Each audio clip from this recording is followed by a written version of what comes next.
नमस्कार दोस्तों, मैं सत्यम मिश्रा आप सभी का अपने यूट्यूब चैनल परीक्षा अड्डा 242 पे स्वागत करता हूं। दोस्तों यहाँ पे आपको बता दें कि सीटेट वर्सेस जेटेट का जो मामला था, जो कोर्ट में चला गया था, उसका फाइनल डिसीजन जो है आ चुका है और कोर्ट का आर्डर भी जो है जारी कर दिया गया और बहुत ही प्यारे तरीके से जो है समझाया गया है कि सीटेट जो है कहाँ पे वैलिड रहेगा और कहाँ पे इनवैलिड रहेगा। तो बिल्कुल अगर हम यहाँ पे बात करें तो बीपीएससी टीआरई में सीटेट जो है बिल्कुल मान्य है। देखिए यहाँ पे आप थंबनेल देख पा रहे होंगे कि बीपीएससी टीआरई में सीटेट मान्य क्या। बिल्कुल इसलिए मैं कह रहा हूँ क्योंकि इसको लेकर बिल्कुल यहाँ पे एक ऑफिशियल नोटिस है जिसमें सीधा सीधा क्लियर किया गया है कि सीटेट जो है बिहार में क्यों मान्य है। तो चलिए उस नोटिस को सबसे पहले मैं आपको यहाँ पे दिखा दूँ। और नोटिस बिल्कुल आपके सामने है, यहाँ पे आप देख पा रहे हैं नोटिस है जो कि शिक्षा विभाग के प्राथमिक शिक्षा निदेशालय के द्वारा जो है जारी किया गया है। और इसमें दोस्तों देखिए हम यहाँ पे बिल्कुल विषय को यहाँ पे पढ़ेंगे। तो कहा गया है कि उपयुक्त विषयक प्रासंगिक पत्र के माध्यम से माननीय उच्च न्यायालय पटना द्वारा पारित न्यायाधीश के क्रम में प्राथमिक शिक्षक पात्रता परीक्षा आयोजित करने हेतु निर्णय की अपेक्षा की गई है। और इस क्रम में अवगत कराना है कि अपर मुख्य सचिव की अध्यक्षता में शिक्षक पात्रता परीक्षा के संबंध में दिनांक 26/4/2022 को आहूत बैठक में निर्णय लिया गया है कि बिहार पंचायत प्रारंभिक विद्यालय सेवा नियुक्त प्रोन्नति स्थानांतरण अनुशासनिक कार्रवाई एवं सेवा सत्र नियमावली 2020 में किए गए प्रावधानों के तहत शिक्षक नियुक्ति के लिए निर्धारित अहर्ता में केंद्र अथवा बिहार सरकार द्वारा आयोजित शिक्षक पात्रता परीक्षा में उत्तीर्णता प्राप्त होना शामिल है। केंद्र सरकार द्वारा प्रतिवर्ष केंद्रीय शिक्षक पात्रता परीक्षा, जिसे आप सीटेट बोलते हैं, का आयोजन जो है किया जाता है और उक्त स्थिति में राज्य सरकार के द्वारा शिक्षक पात्रता परीक्षा अलग से आयोजित कराने की आवश्यकता महसूस नहीं हो रही है। देखिए बिल्कुल यहाँ पे कहा गया है कि कराने की आवश्यकता जो है वो महसूस नहीं हो रही है। बिल्कुल यहाँ पे आप देख सकते हैं ना कि कहा गया कि अलग से टेट कराने की आवश्यकता जो है वो महसूस नहीं हो रही है। बिल्कुल भविष्य में विभाग द्वारा आवश्यक आधारित शिक्षक पात्रता परीक्षा आयोजित किए जाने पर विचार जो है वो किया जा सकता है।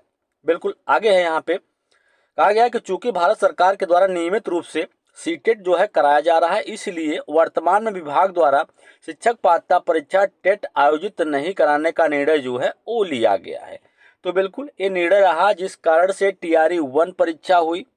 अगर हम बात करें तो टीआरई 1 हुआ और टीआरई 2.0 हुआ, टीआरई 3.0 भी आपका जो है वो हो चुका है। तो इन सब में इसी लेटर को बेस बना के अभी तक जो है आपका सीटेट जो है वो शामिल होता आ रहा है। ठीक है, बिल्कुल अगर हम बात करें तो बिल्कुल यहाँ पे एक चीज़ और कह दिया गया था कि हमें सीटेट टेट कराने की आवश्यकता नहीं है। और सुप्रीम कोर्ट का जो आर्डर आया उसमें भी ये कहा गया है कि अगर जो है राज्य सरकार इस चीज़ को मान लेती है या स्वीकार कर लेती है कि हम जो है टेट परीक्षा कंडक्ट नहीं करवाएंगे, तो वे फिर सीटेट को जो है अपने यहाँ वैलिड कर सकती हैं। ठीक है, तो वहाँ पे जहाँ पे सीटेट टेट परीक्षा कंडक्ट नहीं होती है वहाँ आपका सीटेट जो है वो वैलिड रहेगा। तो जाहिर सी बात है कि बिहार में टेट परीक्षा जो है वो लंबे समय से कंडक्ट नहीं हुई। अब यहाँ पे दोस्तों एक नोटिस में भी क्लियर कर दिया गया है क्यों दोस्तों यहाँ पे जो है बीटेट परीक्षा जो है कंडक्ट नहीं हुई है। तो बिल्कुल आगे भी आपकी जो भी भर्तियाँ आएंगी, अगर यहीं पे हम बात कर लें कि टीआरई 4.0 होगा या टीआरई 5.0, तो फिर आपको बिल्कुल भी टेंशन लेने की ज़रूरत है नहीं, क्योंकि इसमें जो है सीटेट पूरी तरीके से वैलिड है। सीटेट जो है पूरी तरीके से अगर हम बात करें तो वैलिड है। ठीक है, तो चलिए अब यहाँ पे जो निर्णय आया है उसमें थोड़ा सा हम यहाँ पे डिस्कस कर लेते हैं उस निर्णय को भी। यहाँ पे देखिए एक आपका सुप्रीम कोर्ट का जो सीटेट वर्सेस जो आपका, अगर बात करें सीटेट वर्सेस जेटेट का जो मामला था वो कोर्ट में गया था और मामले की सुनवाई हुई और यहाँ पे सारी चीज़ें जो है क्लियर कर दिया गया कि कौन कौन जो है सीटेट वैलिड करा सकता है, कहाँ पे सीटेट वैलिड नहीं रहेगा। तो बिल्कुल अगर हम बात करें यहाँ पे स्टेट, अगर हम बात करें कि स्टेट का जो टेट होता है, स्टेट टेट कहने का मतलब है कि जो वहाँ के शिक्षक पात्रता परीक्षा होती है वो स्टेट गवर्नमेंट के हाथ में है। स्टेट गवर्नमेंट जो है अगर चाहे, बिल्कुल सॉरी, स्टेट गवर्नमेंट अगर चाहती है तो वहाँ पे जो है वो स्टेट परीक्षा कंडक्ट करवा सकती है। बाई चांस अगर स्टेट परीक्षा जो है कंडक्ट नहीं करवाती है और वे चाहती है कि सीटेट के बेस पे ही परीक्षा में अभ्यर्थी जो है शामिल हो, तो उसको जो अपना नोटिफिकेशन है नोटिफिकेशन की अगर बात करें तो नोटिफिकेशन जारी करते समय ही जो है उनको सारी चीज़ें जो है वहाँ पे क्लियर कर देना पड़ेगा, ठीक है। इस प्रकार से बिहार में अभी तक जो है वो होता आया है।